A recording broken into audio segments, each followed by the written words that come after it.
Bismillah. Okay. So as I was saying before, alhamdulillah, we reached the end of chapter 2. In fact, we finished all the aphorisms in chapter 2. And what we're going to be doing in this class is benefiting from primarily the commentary of Ibn Ajiba, who actually, for those of you who may not know, I think many of you do, I used his commentary as the basis for my PhD, precisely because he provides a structural analysis of the hikam. By that, I mean he often provides relevant summaries of each hikam to connect it to the other one. And at the end of each chapter, he provides a summary of the chapter. And I found his summaries as being very relevant from the position of finding the overall theme of the chapter. So as we've been saying throughout our looking at the aphorisms of chapter 2, primarily based on, once again, Ibn Ajiba's analysis of chapter 1, following into chapter 2, that chapter 1 we said was basically an analysis of the journey to Allah subhanahu wa ta'ala, which we said is, you could call it delineating the stage of fana, the stage unto a experience of annihilation, whereby we're given to experience the presence of Allah subhanahu wa ta'ala. And that's why Ibn Ajiba at the end of chapter 1, in his summary of the entire chapter, when he speaks about the reality of this chapter, he says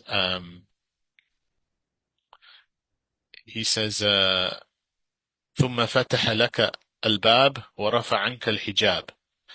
Then Ibn Ata'ila opened for you the door and removed from you the veil. And he mentions this in his summary of the aphorisms towards the end. And he says, right at the end, he says, وَلَمَّا أَدْخَلَكَ الْحَضْرَةِ. And when he, i.e. Ibn Ata'ila, entered you into the presence, i.e. the presence of being with Allah subhanahu wa ta'ala, دَلَّكَ عَلَى آدَابِهَا. He then guided you to the proper manner of comportment with it. adabiha. What's the ha going back here? What's the damir muttasil? What's the damir going back to here? It's going back to the hadra, the presence. So what is the presence of being with this? What is the adab? What is the proper manner of comportment of being with this hadra? And so then he says the entirety of, if we understand this, then the entirety of chapter 2 are delineating in some ways the adab, the proper comportment of being with this divine presence, this hadra.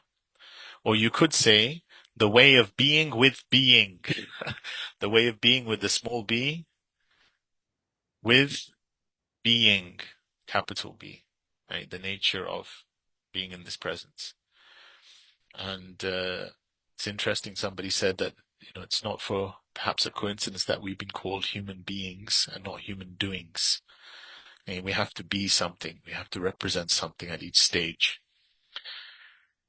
Now here what's interesting, if we understand this as being adab, then Ibn Ajiba in his, right at the end of this chapter 2, because we're going to use chapter 2 as, once again, go to his summary. He says, وَحَاصِلُهَا. The summary of chapter 2 is آداب العارف وعلاماته.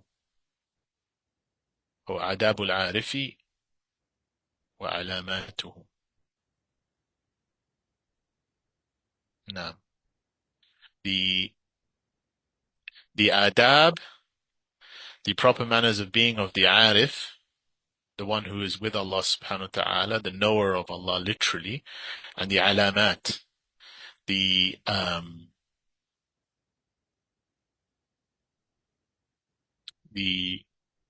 signs of the one who knows. And so he then says, فَالْآدَابُ ثَمَانِيَةٌ.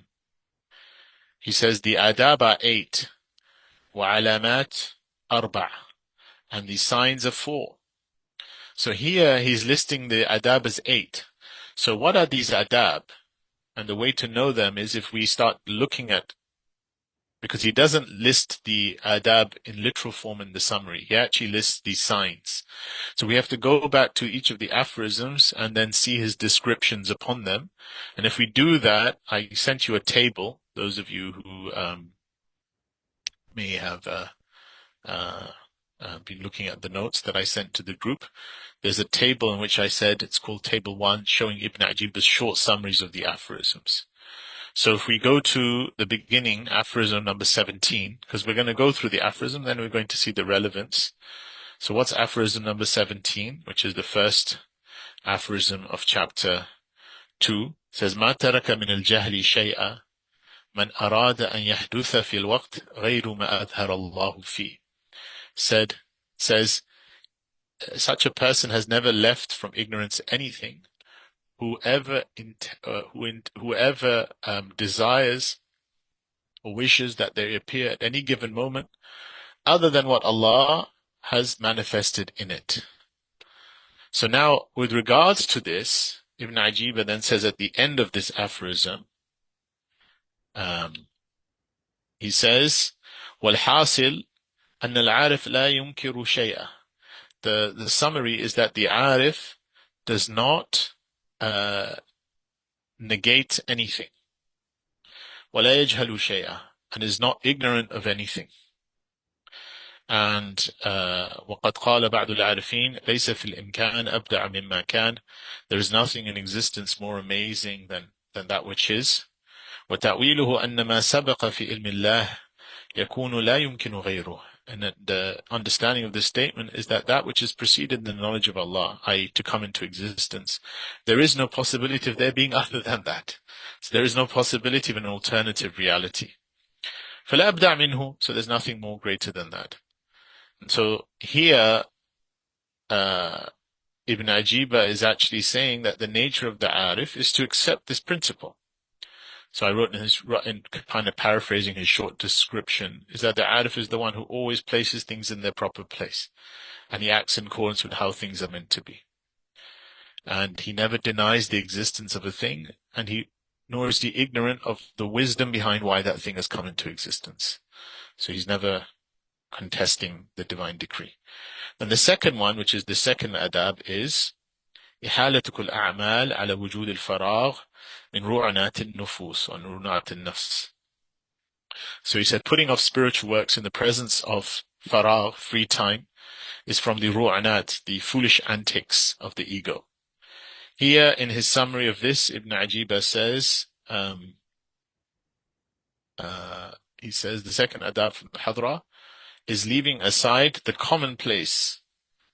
So he says, فَالْوَاجِبْ عَلَى الْإِنسَانِ يَقْطَعَ عَلَائِقَهُ وَعَوَائِقَهُ. And then he says here, he says, so the فَقِيرُ الصَّادِقِ لَيْسَ لَهُ فِكْرَ وَلَا هَدْرَ إِلَّا فِي الْحَضْرَةِ. So he says he doesn't have a desire or thought except to continually be in this divine presence. So his point is to always desire this hadra Qudsiyah. This is how I kind of paraphrase that. And then if we go to the adab 3, which is ما أرادت همة السالك أن تقف عندما كشف لها إلا ونادته حواتف الحقيقة الذي تطلب أمامك ولا تبرجت له ظواهر المكونات إلا ونادته حقائقها إنما نحن فتنة فلا تكفر. So he says, never does the desire of the spiritual aspirant seek to be with something that is unveiled for him, except that the voices of ultimate reality summon him by saying, that which you seek is still ahead of you. And never does the exteriority. Actually, no, I think, I missed one, huh? I think the third one, the adab, was the one before it. Sorry. ثم ذكر الأدب الثالث هو إقامة الحيث أقامه الله. So he says the third adab is to remain wheresoever Allah has put you in. And here it says, the actual aphorism is, لا تطلب منه أن يخرجك من حالة ليستعملك فيما سواها فلو أرادك لاستعملك من غير إخراج. Do not desire that he take you out of a state so as to use you in another, for had he wanted, he would have taken you out. He could have used you without taking you out. So if there was the need for that. So that's the third adab, which is to remain wheresoever God has placed one in. The fourth adab is that, maybe I'll just read the English just to shorten the time. So never does the desire of the spiritual aspirant stop with that which has been unveiled for him, except that the hawatif al-haqiqa, the voices of ultimate reality, summon him and say, alladhi tatlub amamak, that which you seek is still ahead of you. And never does the exteriority of creation display its outward charms, except that the inward reality cries out, إنما نحن فتنة فلا تكفر. Indeed, we are nothing but a trial, so do not disbelieve. Here he says before that, ثم ذكر أدب الرابع وهو رفع الحمة عن الأكوان ودوام الترقي في مقامات العرفان. So the fourth adab is to raise one's aspiration before the created universe, akwan, and to constantly ascend in the stations of irfan, gnosis. Then the fifth one, he says here, based on the aphorism, طلبك منه اتهام له وطلبك له غيبة منك عنه وطلبك لغيره لقلة حيائك منه وطلبك من غيره لوجود بعدك منه. So your asking of him is to accuse him, your asking for him is to be absent of him, your asking of other than him is your lack of shame before him, and your asking for other than him is only because of your remoteness from him. And here he said, ثم ذكر أدب الخامس وهو ترك للطلب من حيث هو, and said, so the fifth adab is to leave aside things for God, to leave things aside من حيث هو. قال فيما يأتي ربما دلهم الأدب على ترك الطلب. So he then quotes Ibn Ta'ilah, which is later on one of his hikam. He says that it may be that the adab directs them to stopping asking altogether, a tark al-talab, not requesting things from God. So this is the fifth adab, to leave aside asking things from God. In the sixth adab, it's called, the aphorism is number 22, which is ما من نفس تبديه إلا وله قدر فيك يمديه. Not a breath do you take except that a decree of destiny from him makes it go forth. Here it says, this is أدب السادس, وهو التسليم والرضا بما يجري به القدر والقضاء. The sixth adab is submission and contentment, whatever the decrees of divine omnipotence and destiny send one's way. Then the next one, which is interesting because there are two aphorisms together. And how do I know that? Because when he mentions adab al-sabi', the seventh aphorism, he groups them together because he doesn't bring about adab al-thamin except for aphorism number 25. So both aphorism 23 and 24 are from this adab, right? Which he says is, وَهُوَ دَوَامُ الْمُرَاقَبَةِ وَمُوَاصِلَةِ الْمُشَاهَدَةِ. So this is the seventh adab, is the conscious vigilance, the constant witnessing of oneself, a dawam al-muraqabah, right? Which is the means by which one attains unto and continues to abide in the mushahada, the witnessing of God. And he adds a little bit in between when he says, مِنْ أَدَابِ الْعَارِفِ أَنْ لَا يَسْتَغْرِبْ شَيْئًا, that he's not surprised by what occurs. وَلَا يَتَعَجَّبَ مِنْ شَيْءٍ منها كائنة ما كان جلالية أو جمالية, whether it's divine rigor jalal or jamaliya jamal. Why? He says because the nature of this world is في هذه الدار أقدار وأغيار جلالية. The nature of this world is that it's characterized by difficulties, temporary losses, and جلها جلالية لأنها دار الأهوال ومنزل فرقة وانتقال. It's a place of temporality and separation and loss. The two aphorisms here are, which is 23 and 24, لا تترقب فراغ الأغيار فإن ذلك يقطعك عن وجود المراقبة له فيما هو مقيمك فيه. So this is the one in muraqabah. Do not wait to be freed from the distracting alterities, which we said was aghyar, for that is the very thing that cuts you off from muraqabah to him in the exact state he's placed you in. And then the next one deals with the nature of this world. لا تستغرب وقوع الأقدار ما دمت في هذه الدار فإنها ما أبرزت إلا ما هو مستحق وصفها ووعج نعتها. Do not be surprised that upsetting things continually occur as long as you remain in this abode, for truly it manifests nothing except what is in keeping with its attribute and its inevitable nature. And then right at the end, the eighth adab, ثم ذكر, he says, ثم ذكر أدب الثامن وهو أن يكون تصرفه بالله ولله وإلى الله. The nature of the arif is that his tasarruf, his dealings, should be billahi, through Allah, lillahi, for Allah, wa ilallahi, to Allah. وهو مقام الصدق, and this entirety could be summarized as the station of complete sincerity, الذي هو لب الإخلاص, which is the very essence of sincerity, وإخلاص الخواص الخواص, and the sincerity of the elect. And this is the أدب الثامن, which is ما توقف مطلب أنت طالبه بربك, nothing you seek through your Lord will be made hard. ولا تيسر مطلب أنت طالبه بنفسك, and nothing you seek through yourself will be made easy. So Ibn Ajiba details these as being the 8 adab. And all of the aphorisms after that are what he determines as being the 4 alamat, the 4 signs for the arif, or the signs that he is now attaining unto these adab. And I'll summarize them here. He says, وَعَلَامَاتُ أربع الرجوع إليه في كل شيء والاعتماد عليه في كل حال, to return to him in every state and to rely upon him in every state. والغيبة فيه عن كل شيء, and to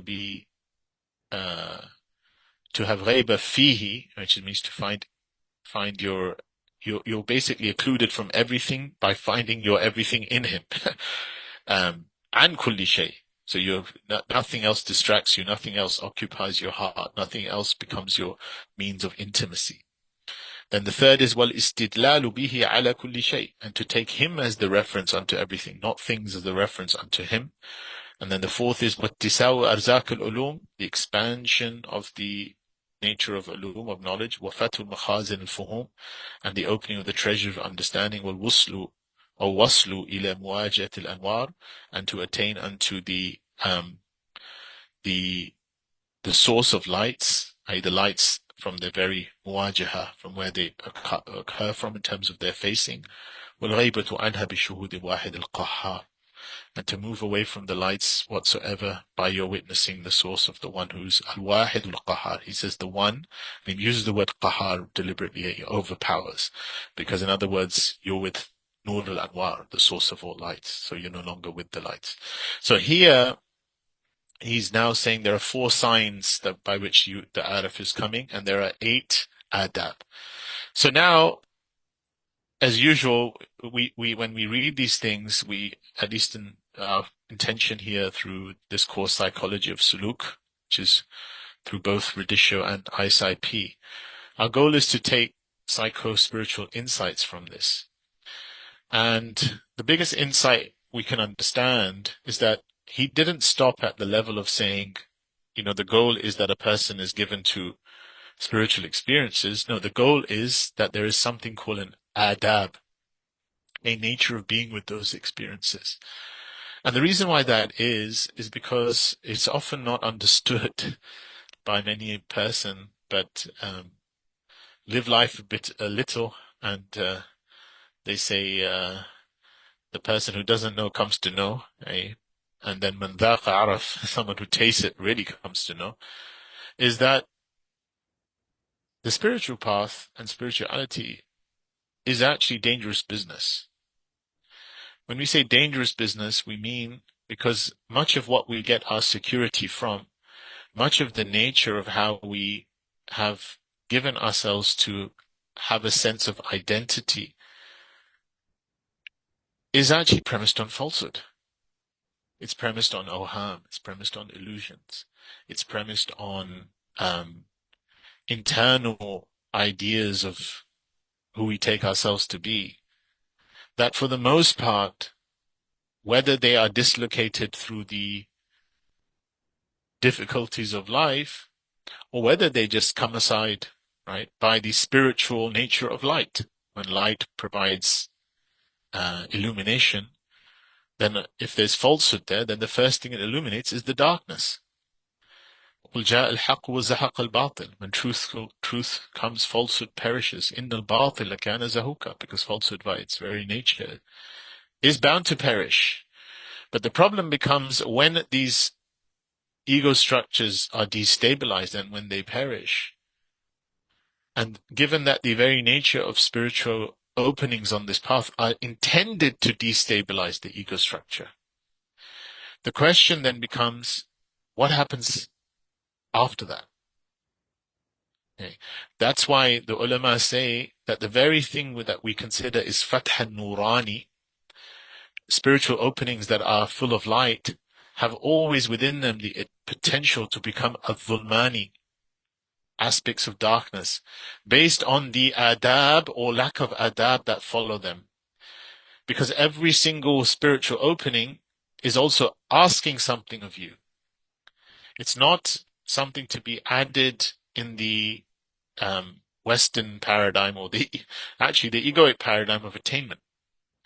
It's the ego that thinks, I have this, I have that. I am better because I have this and I have that. So there is, we're all familiar with materialism, the nature of the material world. So somebody thinks they're better than someone else because they've got a bigger house, a better car. Somebody thinks they're better than somebody else because they've got a better job, or quote unquote, because they have people answering to them. The digits in their bank accounts seem to be more numerous. Society gives them esteem. All of that is fuel for the ego.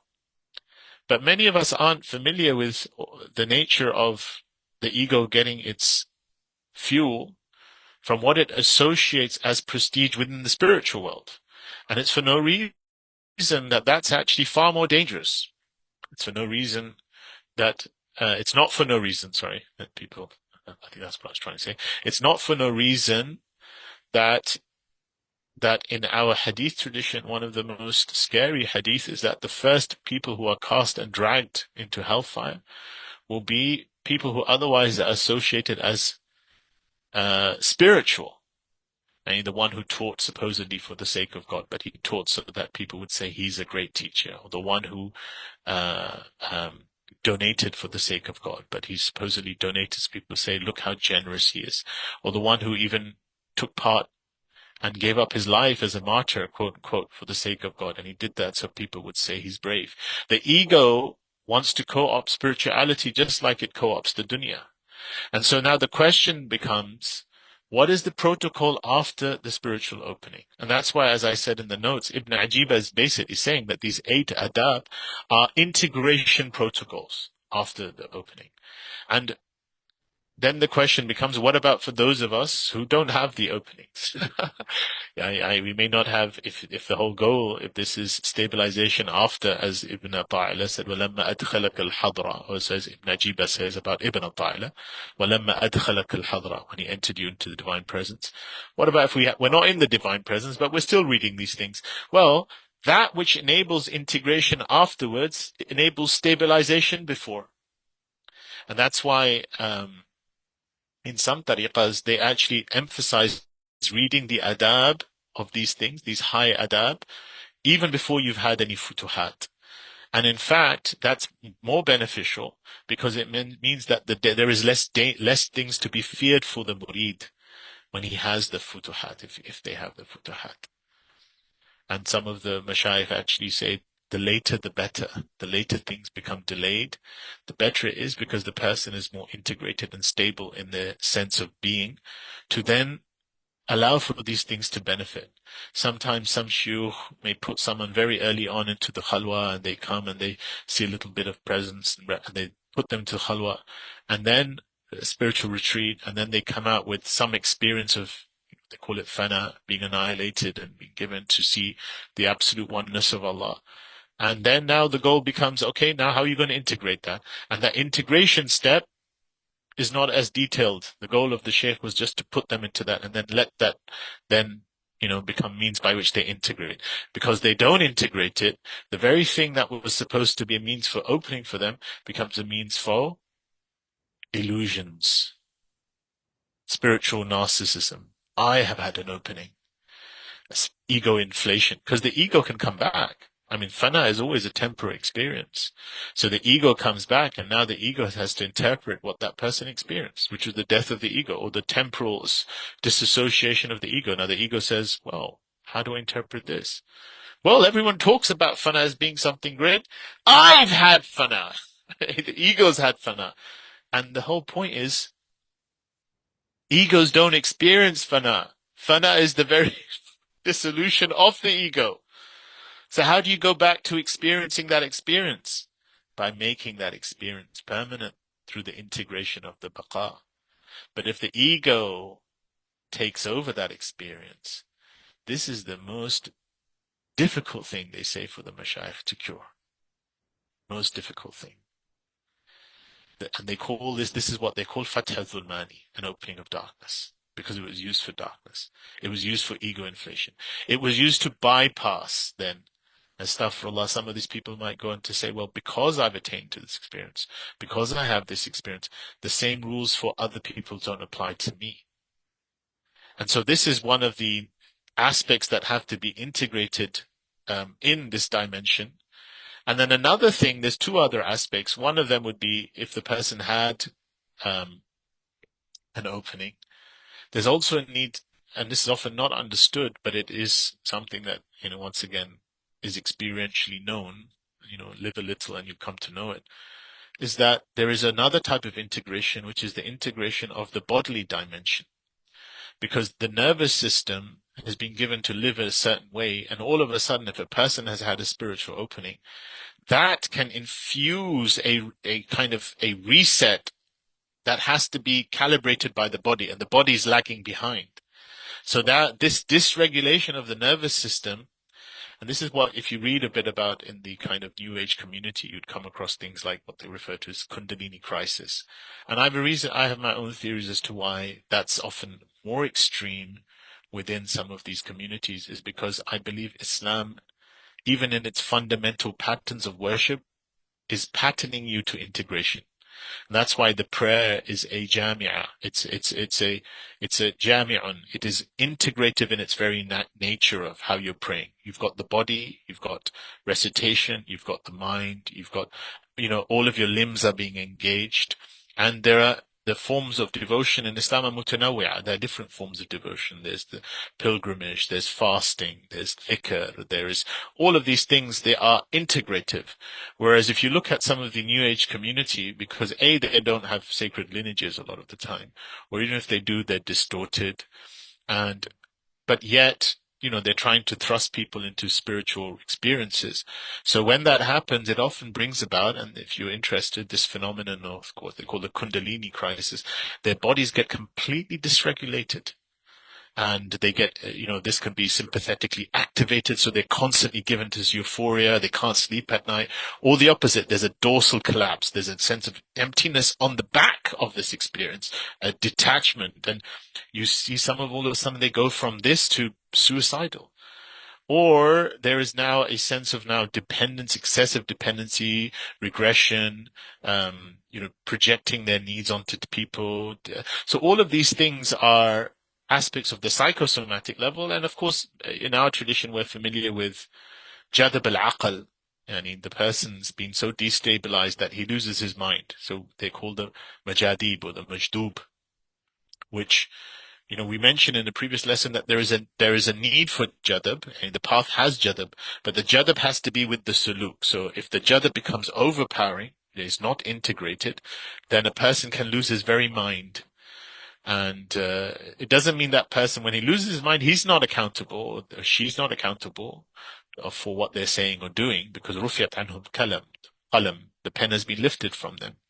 But they still are a sign of the dangers of the path. So given all of that, I wanted to build into the same adab that we were speaking about in a psychological framework. And I think I've taken so long to get here that probably will take the lesson will be a little bit longer than normal. Inshallah, just maybe another 20, 30 minutes just to cover these things. So the first one, if we revisit again, the first aphorism, which was ما ترك من الجهل شيئا من أراد أن يظهر في الوقت غير ما أظهر الله فيه. Aphorism number, as we said, it was number 17, which is he who wishes that they appeared at a given moment other than what God has manifested in it has not left ignorance behind at all. So this, we said, generally was ontological consent, accepting the nature of reality. And so the ego can come back and then try and recreate this. It's like saying, I felt this experience, why can't I have that experience again? And that very nature of being in time and trying to recreate something, just simple question, who's the one trying to recreate it? Who is the one asking, why is it not like this before? That can't be the soul that is complete state of submission through its witnessing of Allah. That soul never questions. But the ego is the one that says, I want this to be like this. Why isn't it not like that? And that is a recipe for people, as we said, like the sense of nostalgia and state addiction and chasing experiences. And that's why Ibn Ata'illah starts off said, such a person has not left ignorance anything whatsoever. In other words, the ignorant part of him, the ego, is back. It's back again. And so that sympathetic agitation of the state of, I want the state back, I want this back, I want this back, that translates into ordinary life, the subtle anxiety, right? And so this becomes back into those patterns, as we said, of khawf wal ju', khawf, wanting to avoid something, and ju', anxiously wanting something, which are the attachment styles of the anxious avoidant. There's no secure attachment in Allah subhanahu wa ta'ala. So this adab is to realign secure attachment to the real through reality as it is, accepting things, right? So what you abide in is, if you've been given to the hadra, if you've been given to experience the presence, that presence is not dependent on the forms that are fluctuating about you. So this is training a type of acceptance of Allah subhanahu wa ta'ala's qada wal qadar, dismantling the egoic control, and providing the psychological foundation of surrender to Allah. And that happens even for those before acceptance, before these openings. This is something we should try and do. The second adab, which is then we said was based on the table, if we go back, was that aphorism number 18. Right? Not putting off spiritual works. So putting off spiritual works in the presence of free time is the antics of the ego. So it was the adab of divine presence, being with Allah subhanahu wa ta'ala, leaving aside the foolishness of the common person, which means the want of, a fantasy kind of distraction. So here, this is to sense that a person who's really had an opening should want the embodiment of that opening. He shouldn't want to hang out in his opening. He shouldn't want to build a story out of his opening. And this is the danger, we said, of the delusion and the sense of a person inflating themselves. I've already attained unto something. And the evidence that the person is doing that is they're not engaging their time to make real, or to make embodied what it is they attained unto. One of my teachers, when he put someone in the khalwa and they had a fana experience, he said to him straight after, he said, and now your entire work for the next X number of years is to make this the state from which you live by. Put this in your prayer, put this in your salah, and put this in your relationships, right? Starting from your relationship with your wife. That's the most biggest prism to see where we're embodying this really. But if you turn it into the story of the me, then this is just inflated identity. The ego's already taking charge. I've arrived. I had fana. No, sorry to say this to you, Mr. Ego. You didn't have fana. Fana arose when you were not there. So you don't get to say I had fana. You don't get to bypass the process to ensure. And maybe if you realize the most blissful moments are when you're not there, Assalamu alaikum. You can just leave us. Right? But this also has a nervous system element. And this is because if a person, it's almost like the nature of addiction, right? If you have a peak experience, then the system wants to look for it. And if it doesn't get it, then it starts crashing and collapsing into inertia, the freeze pattern. And that's why it said a sign of a person is not taking things seriously is they postpone, they go into this laziness, this sense of there's no need now. And so here, the point isn't that a person become anxiously involved in time, but utilizes this time. So the goal is to restore gentle sympathetic mobilization, not sympathetic mobilization into fight or flight, no, but gentle sympathetic mobilization in service of discipline, right? And avoiding, once again, the anxious avoidant patterns, anxious, the oscillation between zeal and collapse, and avoidant, oh, I don't need to practice anymore. So adab is to build consistency. This adab is to build consistency. Aphorism number 19, if you look at aphorism number 19, says, do not desire for him to get you out of a state so as to use you in another. For if he had wanted this for you, he could have used you without bringing you out. This is to some extent similar to the first aphorism we said, but if you remember, we said one was to do with the nature of things, and this one is to do with the nature of you, as in your states. So here, what's this thing? Is once again to kind of shine light on the control-oriented nature of the ego. The ego then says, I need to engineer my own spiritual trajectory, right? And I must be the one. So even though we said previously there is a state of jiddiyah that a person needs to do, he needs to be learning to do things through Allah, not through himself. And so to accept, whilst doing, that we can only ever be where Allah has chosen us to be. This stabilizes the nervous system. This makes, protects against people who otherwise, in their over avidness, they can destroy relationships. They can, jump on from people to people in kind of impulsive kind of nature of what they think their spirituality requires. And this is, what they call spiritual impulsivity. So here, there's a sense of integrating ourselves in a way that we once again capacity to build things in a way of dealing with reality and having trust in the divine timing. The fourth is what I call the adab of transcending subtle attachments, right? So now we have to move beyond attachments even to subtle aspects of what we other think is spirituality. And so here, this is aphorism number 20, says, never does the desire of the spiritual aspirant stop with that which has been unveiled for him, except that the voices of ultimate reality summon him by saying, that which you seek is still ahead of you. And never does the exteriority of creation display its outward charms, except that the inward reality cries out, we are nothing but a trial, so disbelieve not. And so here we said that there are subtle attachments, and you see this all the time in the New Age community, and attachments to experiences, attachments to things that they had, and this is again fuel for the spiritual ego, and some of it becomes this fixation, this crazy fixation in the New Age community on power of manifestation. Who cares? That's got nothing to do with the goal of the path.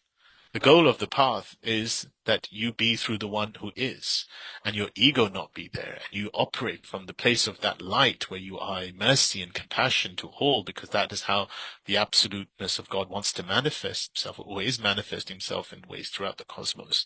But as soon as you build this into about you, my experience, my this, my states, my that, and so attachments to formats of spiritual experience, lights, attachments to visions, attachments to dreams, people going around saying, I dreamt this about you, I dreamt that about you, I have a dream about this, I have a dream, I have visions about this, and you're subtly letting people know, right, so that, or not so subtly letting people know, so people recognize your spiritual attainments.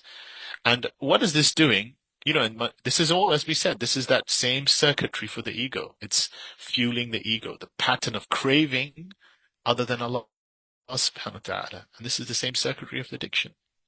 So now we want to cut off this addiction or this clinging to spiritual highs, fixation on this state or that state. Because the only way you can constantly travel to Allah is if you recognize alladhi tatlub amamak. There's always something ahead. God wants to take you on. So you're not grasping onto these transcendent experiences, but you're secure in the one who's giving you the experiences, right? You're being with God. And so now, the fifth adab is that we said this is radical adab. He says sometimes the adab is to not ask right? Psychologically radical, right? What does it mean to not ask? I thought we're meant to ask God. Yes, ask God from a position of not a transactional asking. So you have trust in the fact that He's the one giving you things. And so part of that, getting rid of that transactional dimension, is sometimes, maybe just for a period of time, to just rest in the trust that you're being provided by God, so you don't need to constantly ask. And that's why he says, Rubbama. It may be sometimes adab directs you to tark talab, to not asking. And we gave this example of Ibrahim alayhi salam, who's like in the catapult and he's about to cast in the fire. And then Jibril comes to him and says, Alaka haja, do you have a need? And he says, Amma laka, as from you, no. As for my Lord, Bala, yes. This is ilmuhu bihali yughnina an su'ali. He says his knowledge of my state prevents me from asking. Even though we said that the spiritual scholars say the better path often is to manifest your iqtiran, manifest your necessity and dependency upon Allah. But once again, not from a position of accusing Him. And this is what the aphorism says. You're asking of him is to accuse him. You're asking for him is absent of him. You're asking for him can sometimes be a lack of shame before him. Or you're asking for other than him is only because of your remoteness from him. So when they're asking from this position of manifesting the ittirar, the arifin, or the ones who have the adab of asking, they are in love and grateful just for the fact that they get to ask. They haven't made their asking of God some kind of transactional thing that until that gets granted, I can't move on, or something is missing here. And that's why if that's the way you're asking, this transactional asking, then tark talab is better. Just don't bother asking. Just rest in the silence of knowing God is providing and God is sufficient. قَدْ كَفَانِي عِلْمُ رَبِّي مِنْ سُؤَالِي وَاخْتِيَارِي. God's knowledge of me suffices me from asking, أي سؤالي واختياري, and choosing for myself. Right? As Imam Haddad said in his great poem. Now the sixth adab, we said after that, after the sometimes not asking, we said was the adab of vigilant witnessing, because he introduces this idea of muraqabah. And we said there are two aphorisms in this. So I'm not going to go over the aphorisms again, because I think this is what's making the time go on. But the idea being that we have to have muraqabah of him in the very akdar, in the difficulties of life. This is the delusion of the ego to think, I've had a spiritual experience and therefore life should be smooth. Often you're being tested more after the spiritual experience to see, and where are you now? Can this experience meet this? Can your experience meet that? Because it's only in the wake of your experience being able to meet the manifestations of rigor that you'll know how true your experiences are, that you'll have the opportunity to integrate your experience. And so now the very vigilancy of witnessing God or witnessing oneself's muraqabah has to be within turbulence, right? And so why is this being taught? So that we don't have crisis of faith when the suffering continues or occurs. Because it has to come. It has to come. And that's the fake promise of the ego, right? Why are you in spirituality? Because life will get better. But what the ego's not telling you, which is the small print, the spiritual contract, is your life will get better and you'll be free from suffering at the very moment that you find that which is greater in the very midst of suffering. Okay. Just to borrow an example of the Buddha, even though it's not, but that, so that this particular aspect does resonate with our tradition, that his first noble truth was that, there is suffering in this world. And it's suffering, it didn't stop there. He said the suffering is because there is desire, tanha, for this world. And the third thing, the way out of suffering, isn't to say, and therefore the spiritual path destroys suffering. No, it's to accept there is suffering. But the way out of that is nirvana, which is actually what we call fana, the annihilation of the ego. Because the ego is the one whose attachment to other than what is and seeking to control and to manipulate is what gives the veneer or the lack of ability to be with the suffering. But then when the ego goes and you're with the one, al-wahid al-qahar, then you're not going to have a crisis of faith. You're not going to have a disillusion, because you're not going to have an anxious or avoidant manifestation of your attachment to other than Allah. You're not going to have وَلَنَبْلُوَنَّكُم مِّنَ الْخَوْفِ وَالْجُوعِ. We're not going to have your tests in your khawf and your ju', your fear, your avoidment, or your ju', your anxiousness to get نَقْصٍ مِّنَ الْأَمْوَالِ وَالْأَنفُسِ وَالثَّمَرَاتِ, with some sense of loss in your wealth and yourself and your fruits. All of this is going to come so that you can realize أي بشر الصابرين الذين إذا أصابتهم مصيبة قالوا إنا لله وإنا إليه راجعون. Hey, so you can be from the truly patient who can bear the loss because your attachment is to Allah, from Him and to Him. And that is what is going to have to be the way out. That's what the spiritual path is trying to give you. It's not going to say the outward won't change, there won't be difficulties, but it's going to make real your attachment to Allah. And that can only happen when you're given to face up to the difficulties. A sabiri, you can be those who are patient in those states. And so this false thing that people expect spiritual openings to eliminate suffering is what results in the crisis of faith when the suffering continues, or disillusionment in the spiritual path, or to see the spiritual path as having phases. I had a honeymoon phase and now I'm. So it's better to get things out in the open right at the beginning. I'm sorry, that's not how it works.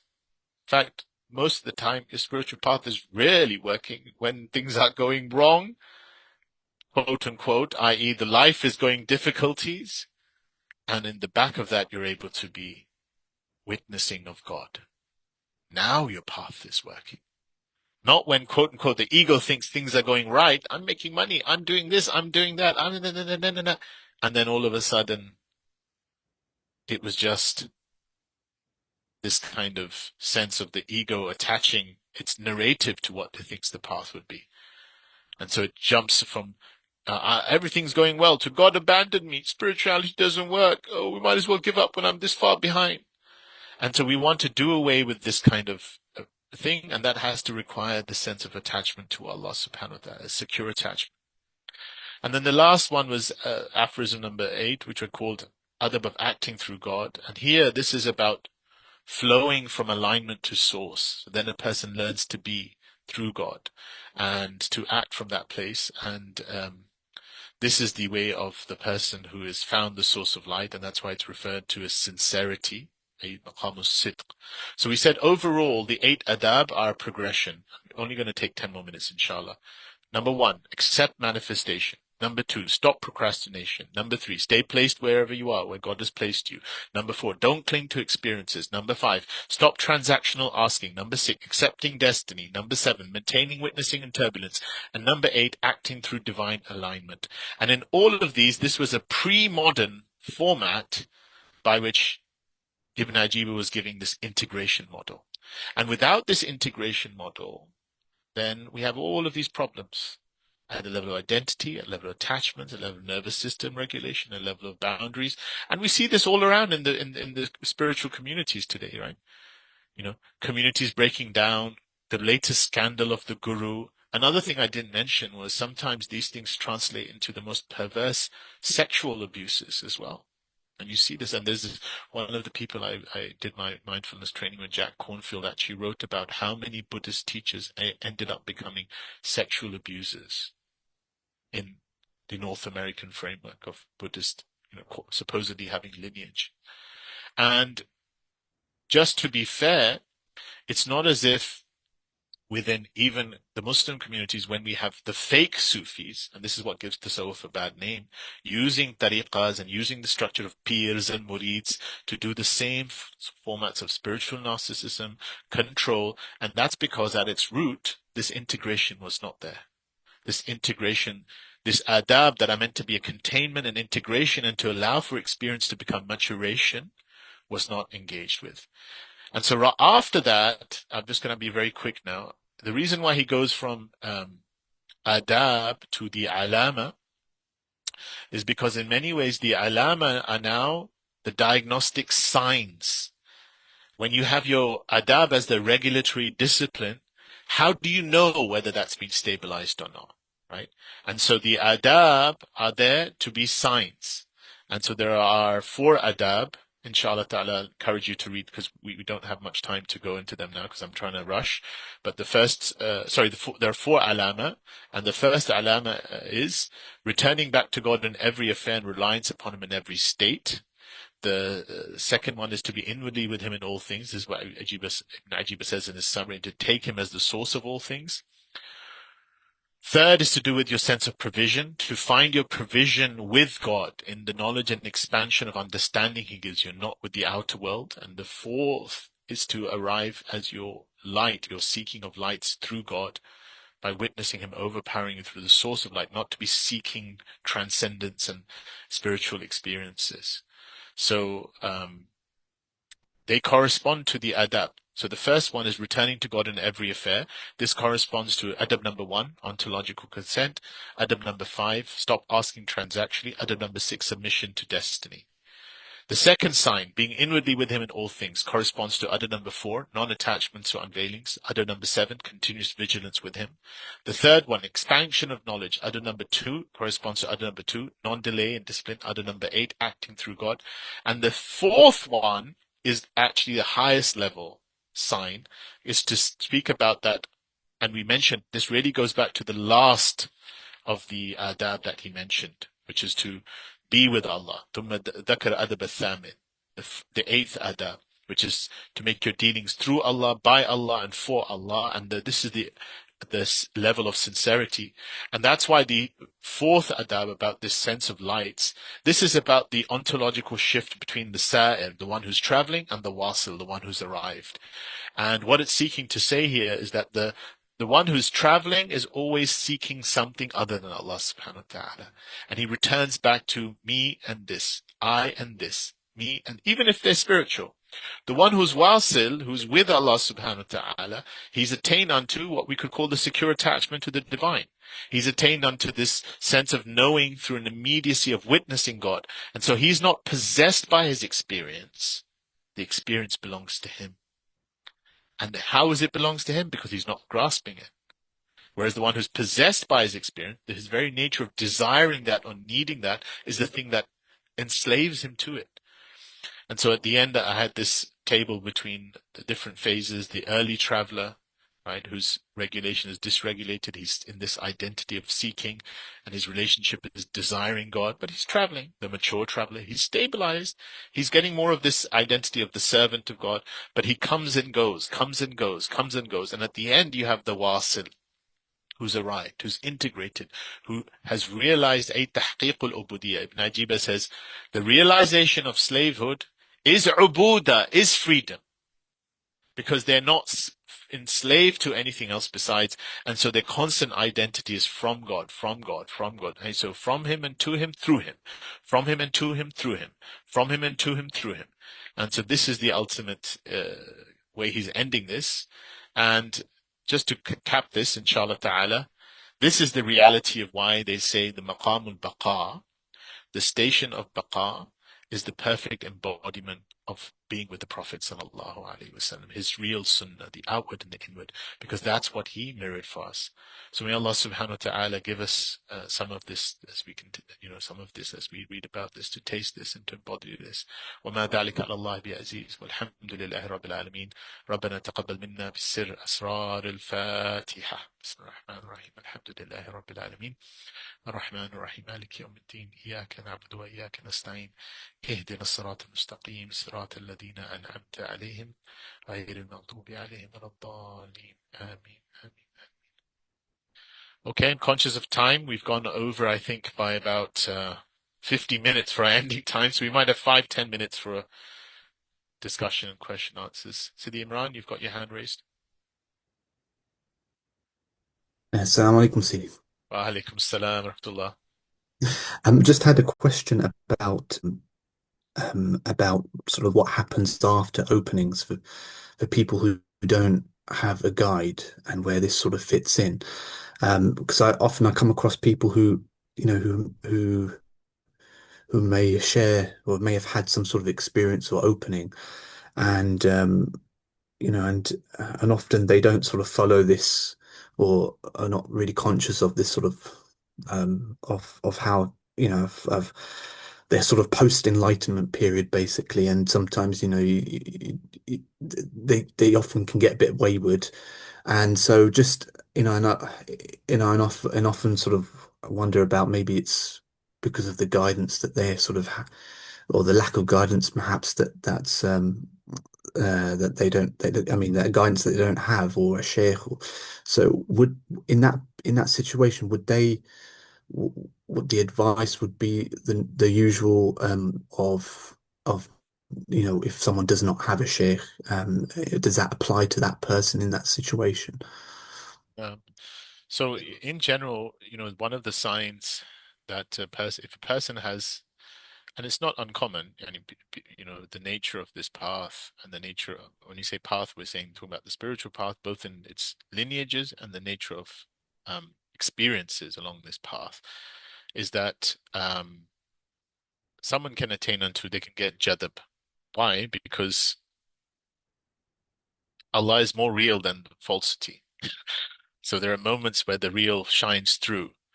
And one of the signs that this jadab is being accompanied, or this guidance is truly guidance, is that Allah subhanahu wa ta'ala's inayah, or his care, manifests in this for a person to be guided to, i.e., teachers or understandings that can help integrate it. I mean, I know people who, subhanAllah, they have experiences, and then all of a sudden in their very dreams, certain shuyukh appear who they've never known before. you know, and even when you ask these shuyukh, sometimes the answer would be, you know, they're not even aware of this, right? They've not consciously chosen to come in such some person's dreams, but Allah is manifesting the his care through the image of that sheikh appearing in the dreams, who in many ways, that the ulama say, they're all coming from the same source, that Muhammadan presence of care and guidance. And so then that person then sees this sheikh, or she sees a sheikh several times and said, well, I don't know, who is this person? And then lo and behold, a few weeks later, that sheikh's passing through, or one of his students are there, and then they see the actual picture. So, guidance comes as part of the experience, because the goal is that that experience become stabilizing, and that experience become a means of them connecting to Allah subhanahu wa ta'ala. When you have people making the experience themselves the goal, sometimes paradoxically in forms of the ego. And that's why you have, we call this dark spirituality, where they're seeking these things for ulterior motives, Annie. In Hinduism, they've got this thing called the siddhi, which is these dark openings, control over this. And what's crazy is they're often associated with some kind of aspect of behavior that actually outwardly we'd call in opposition to the Sharia. They have to do something to get these powers. But it's always about, I can mind read, I can do this, I can control things, I can control, and I. So in reality, those experiences, we would say, well, they're not spiritual at all. I mean, our yardstick for spirituality isn't that there is something outside of the normal material causation that we're familiar with, because we already know there is. Allah set different levels of causation. Our yardstick of spirituality is: are you adopting the path that was um, symbolized by Sayyidina Adam when he turned back to Allah, and the path of slavehood, and the path of um, going on towards Allah subhanahu wa ta'ala in a way that we accept his rububiyyah, and the nafs eventually returns back to that reality of witnessing Allah subhanahu wa ta'ala in that rububiyyah? Or are you adopting the path of the shaitan? And khayrun min, I'm better than this person. I have to have. Ana khayrun min, khalaqtu min narin. I was created from fire. I have this power. I have this. So what's feared generally, that's why the ulama would sometimes use this. It's common in tasawwuf that someone who doesn't have a sheikh, the shaitan is his sheikh, is that when there isn't an apparatus of guidance to align the experiences to the goal of the spiritual path, they literally become shaitani. They're the very opposite of this.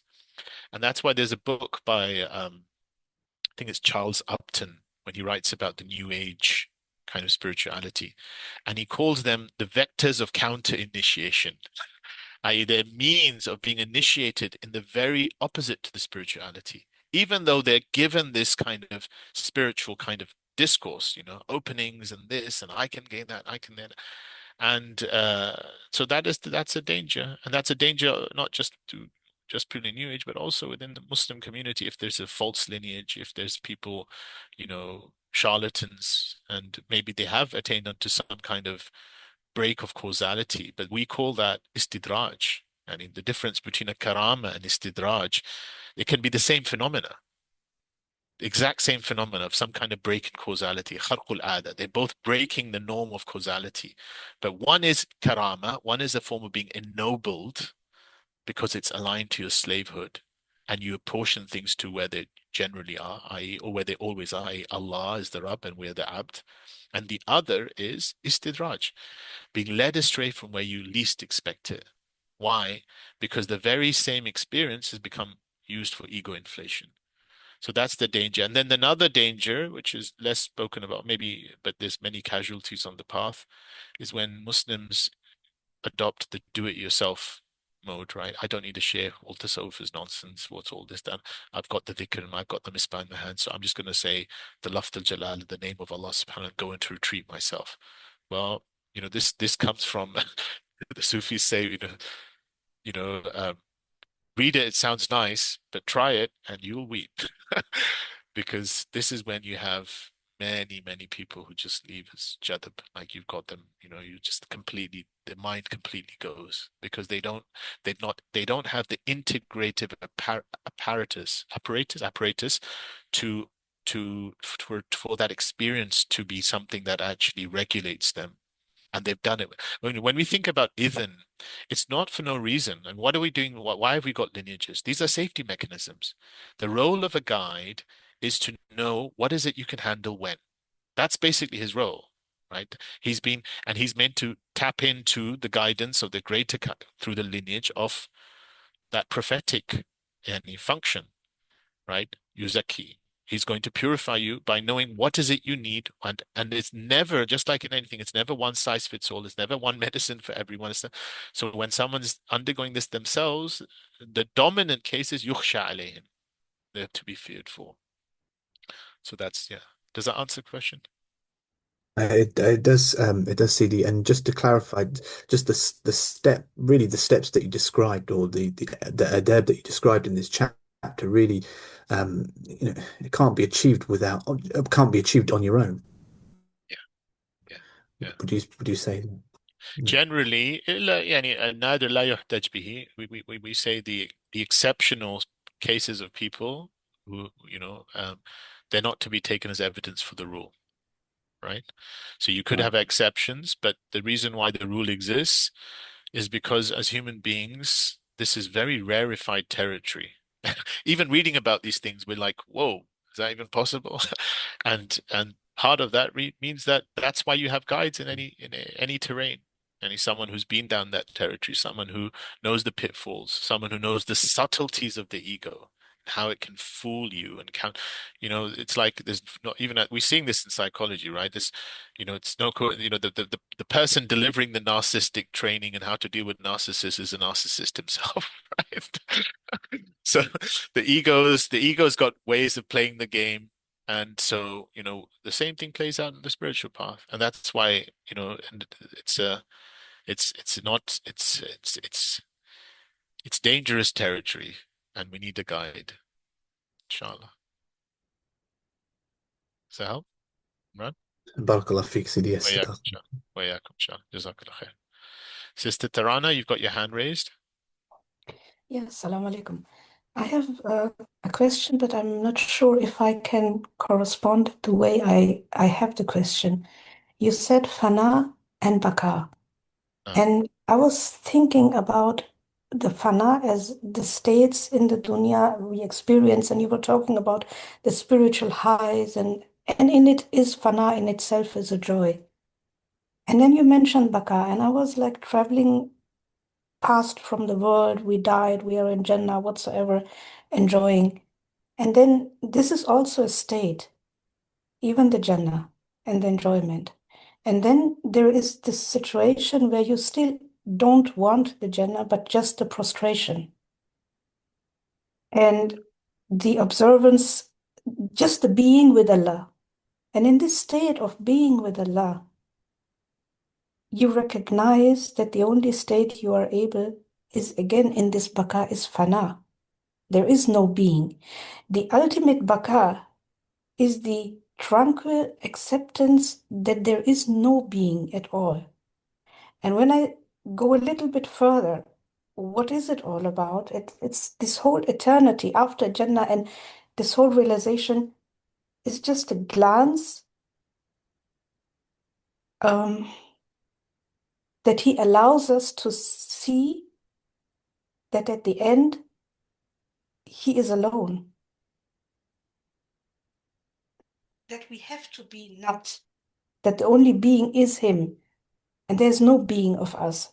And we enjoyed even the eternity just for a glance. I don't know if I can, could you get my point? I think I'm getting what you're saying, Sister Tarana. I mean, this is now going into very subtle territory, right? And this is the reason why these things are experiential.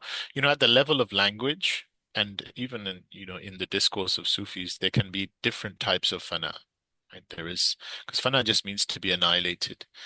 But the experience that when the Sufis are talking about fana of that ego, i.e. the nafs, this is a very real experience, and there are some levels of parallel. The reason why I'm mentioning this is there are some levels of parallel even in quote unquote non-Muslim traditions because it is a real experience. It doesn't necessarily mean spiritual attainment. What determines the spiritual attainment is how is it engaged with afterwards. So fana in that state is literally the annihilation of me, i.e. the I, from a position that a person looks and they're looking and they're hearing and they're doing, but there is no me. There is absolutely no me. And the question comes not from a position of inquiry, like, oh, the question comes, who is the one even looking? Because all they're seeing is oneness.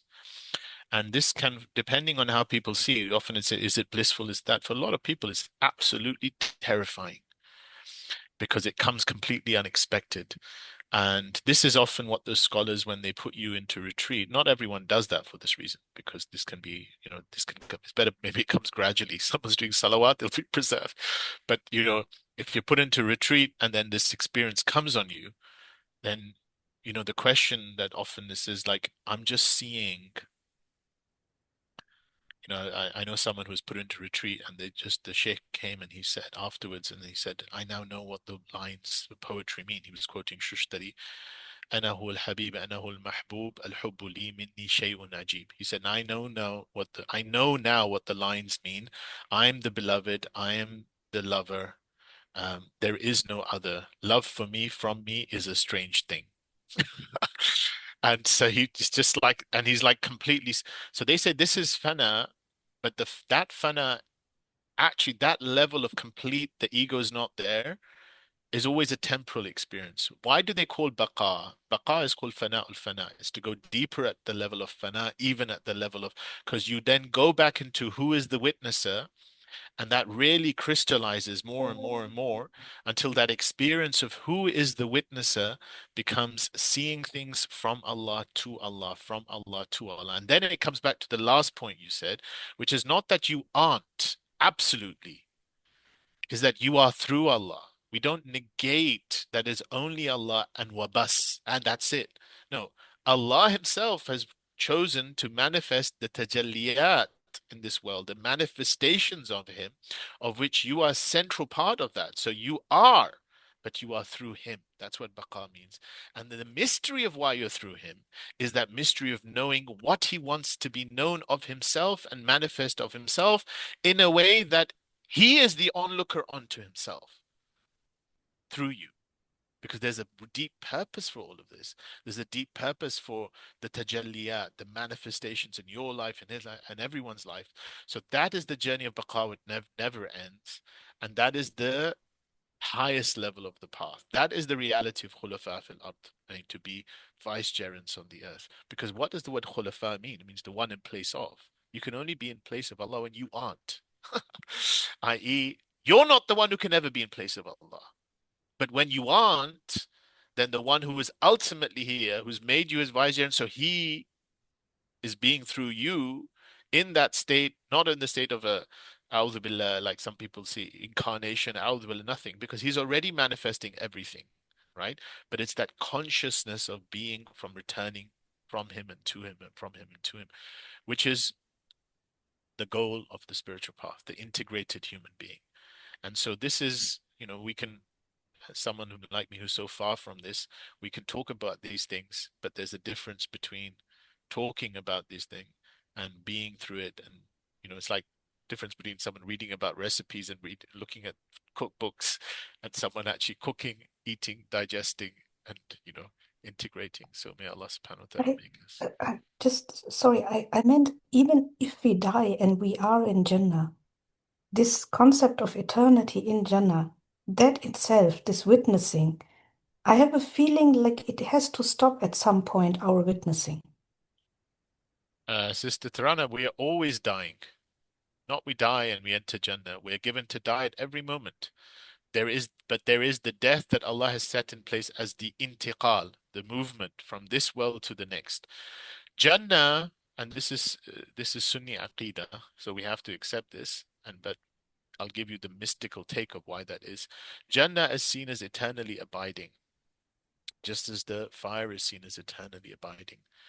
And the reason why they say is this eternally abiding is because both Jannah and the fire are there for something of what Allah wants to be manifest of His attributes that are eternally abiding. And so it's not that ultimately Jannah ends, it can't. And it's not that ultimately the fire ends, it can't. This is established through Quranic texts. خالدين فيها أبدا. They will be in it forever, forever, forever. But what ends is the sense of separation of me in any of them. That has to end because there never was me to start off with. So Jannah abides and continues to abide, and the fire abides and continues to abide because it has to abide in something of what he wants to be known of him and returning to him in how he wants. Does that help? Beyond this, I can't Yeah, say anything because I have no yeah. Okay, thank you. capacity to say Thank you. anything. But you can't say, just from an Islamic belief perspective, just an orthodoxy belief, we can't say Mhm. both Jannah, the fire will ever end because it just, yeah. Thank you. Uh, any question? I'm just conscious of the time. There's been a couple of really good comments I wanted to touch upon, and one of them, mashallah, one of the sisters is very candid, and just to encourage her, this idea of sometimes we have difficulties in the tariqah and the difficulties in the nature, and then we leave them, um, and the amazing truth to souls with the pitfalls of the shuk and so on. But don't give up hope, sister. Don't give up hope. Because, sometimes as they say, we have to go from our own position, we have tests, or it's just a way of Allah showing us counterfeits, counterfeits on a way of showing us the one that is true. Because the role of the teacher is ultimately the inayah of Allah, the care of Allah for you. And so don't give up hope that Allah will guide you to the one who is to be your teacher. But more than that, the teacher that is the representative of the divine care of Allah from you. And it can come in different forms. I mean, the ultimate, that why did those scholars say that we hold firm to the salawat upon the Prophet ﷺ in the absence of a teacher? Because ultimately the salawat, yani in its, as we send salawat upon the Prophet, Allah subhanahu wa ta'ala says, Allah and His angels are sending salawat upon the Prophet. So you send salawat. So you enter into this cosmology of mercy. You enter into this cosmology of as-salatu was-salam, being given to be guided and experience and safety and security in that guiding. And this is actually what this chapter is about.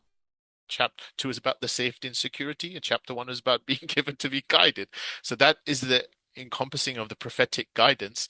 And inshallah ta'ala, the sheikhs are always there. There will always be true shuyukh. There's anyone who says they don't know the nature of Allah subhanahu wa ta'ala's mercy. As long as this world exists, there will be guides. What we have to ready ourselves is our hearts and our receptivity and our adab that we can be given to see who they are. Because it may well be that we are sometimes given to see, given they come in our proximity, but we're veiled from them by ourselves. So may Allah subhanahu wa ta'ala give us the ability. The last comment, I missed some of the discourse regarding anxious attachment and avoidant. been discussion made content relation. Could you please expand how does one become secure with Allah? What does it lead to security? It's kind of it may benefit others in the dream of your Sheikh always is true dream. I think it's a deep question, but I was just commenting on the nature of anxious and avoidant attachment. It's actually mentioned in the Quran. Allah subhanahu wa ta'ala says, وَلَنَبْلُوَنَّكُمْ بِشَيْءٍ مِنَ الْخَوْفِ وَالْجُوعِ. We will surely test you of something from khawf, which is your avoidant out of fear, wal-ju', which is ju' means a hunger and attachment, which is your anxiousness to attain because your desire for something. So we will surely test you in that in forms of loss, in your wealth and your sense of being and your fruits, because all of that ultimately are things that build that identity structure. So the nature of anxious avoidance sets in as soon as an ego is there, an ego that is fundamentally dislocated. And this is one of the problems with the attachment theories, and is that they try and realign you to the primordial attachment to your parents. But the fundamental dislocation isn't because your parents, simply it was your dislocation from Allah. Your parents were the first staggering that dislocated you from that because they didn't, with the best of intentions, they couldn't mirror that. So they took you out of that secure attachment to Allah. So this path is to return you back to that fitrah, finding your attachment, secure attachment in Allah. And what that means is at some point there are people who mirror that to us. That's the role of the Prophet sallallahu alaihi wasallam. That's the role of teachers. But that can only happen when as they mirror it to us, there's a sense of what's being asked of us, in that we will have difficulties in our lives. We will then be forced to see our own attachment patterns of anxious or avoidant attachment patterns to other than Allah. And in the face of these losses, in the face of these losses, we have to be وَبَشِّرَ الصَّابِرِينَ, to be those, Allah says, give glad tidings to the patient who الَّذِينَ إِذَا أَصَابَتْهُمْ مُصِيبَةٌ, when they're given to these trials come to them, they say, Inna lillahi wa inna ilayhi raji'un. I'm from Allah. My attachment is with Allah and to Allah. So how do you attain unto secure attachment, Allah? Well, it's only going to come through these moments when you're forced to then test it. And that's when Allah says He gives you sabirin. And He says, Ulaika, those who have salawatu min rabbihim. See that you're entering into that domain of the same, like salawatun wa rabbihim. Wa rahma, and mercy. You're now getting grounded in this mercy of the prophetic mercy. Why is it coming? Because at some point in the face of the loss, when our anxious avoidance gets triggered, we are able to step back. Not that means the loss won't hurt us. Not that the loss is not going to pull at our strings, but it doesn't become existential because we're able to step back into the vastness of, I am from God and to God. Allah suffices me. Allah suffices me in this difficulty. Allah suffices, and I can really feel His sufficiency in this difficulty. And from this vastness of Inna lillahi wa inna ilayhi raji'un, this can appear in this space. The naqsim min al-amwal, the loss of wealth, wa anfus and selfhood, wa thamarat, which goes into relationships as well. My fruits, my hopes, my ambitions. It can arise and dissolve. Why can it arise and dissolve? Because there's a vastness for me to witness it. And that vastness becomes the platform of the secure attachment to Allah. Because, through the relying on the attachment to Allah is how that attachment increases. Right? وَمَن يَتَوَكَّلْ Allah, someone who places their wakala, gives their trust to Allah, فَهُوَ حَسْبُهُ, He is sufficient. He is sufficient. And He will cause that healing to happen. He will allow for that mercy to come. And He will give the guidance in that thing. And through that thing, light begets light. Light begets light. Light begets light. And then a person becomes more given to that space, right? The second part of your question, is a dream of your sheikh always a true dream, or is there a nuance to it? The dream of the Prophet ﷺ can never be falsified by shaitan, but there are elements of the dream that require ta'wil. If, for example, if the Prophet, and the reason why I'm mentioning the Prophet is because the sheikhs are seen as inheritors of the Prophet. There are elements If the Prophet is shown in a way that is not representative of him, then that is usually a reflection of some kind of psychic baggage that we have that is pointing to our elements of ittiba'a, elements that we need to resolve within ourselves that is causing that reflection. That's number one. With the nature of the shuyukh, because the hadith says the shaitan can never make tamathul, he can never represent the Prophet ﷺ. With the nature of the shuyukh, if they're warithin, if they're true inheritors, in many ways there is an idea that they are coming from that same mashrab, that same fountain source. But of course there are false shuyukh, of course there are fake impersonators. If they are warith, if they are true Muhammadan inheritors, then generally speaking, and this goes back to, sometimes you have to really sit with someone to see, because is a dream really a dream, or is it some kind of psychic aspect that's appearing? But if it's a dream of a warith, then to some degree we would interpret always as being a dream that is true, but it requires to be interpreted, right? It requires to be interpreted ideally, inshallah. So may Allah subhanahu wa ta'ala give us the ability to be attached to those guides that are true. And we say it needs to be interpreted, for example, the story of Yusuf alayhi salam, they say Yusufi dreams, that there is symbolism in it. And the symbolism is always often context specific, because they are your symbols. It's appearing in your alam al-khayal, in your imaginative realm. And so there often is an importance of, it's not that you can just pick up like a generic book and say this symbol means that, that symbol means that. There's a psychology dependent aspect of how the symbols are to be interpreted. But may Allah subhanahu wa ta'ala attach us to the true shuyukh. May He make us of those who are traveling to him in safety and security and sincerity. وما ذلك على الله بعزيز والحمد لله رب العالمين. ربنا تقبل منا بسر أسرار الفاتحة. بسم الله الرحمن الرحيم الحمد لله رب العالمين الرحمن الرحيم مالك يوم الدين إياك نعبد وإياك نستعين اهدنا الصراط المستقيم صراط الذين أنعمت عليهم غير المغضوب عليهم آمين آمين سبحانك وبحمدك سبحان العظيم والعصر إن الإنسان لفي خسر إلا الذين آمنوا وعملوا الصالحات وتواصوا بالحق وتواصوا. So deep apologies for going on to today's lesson.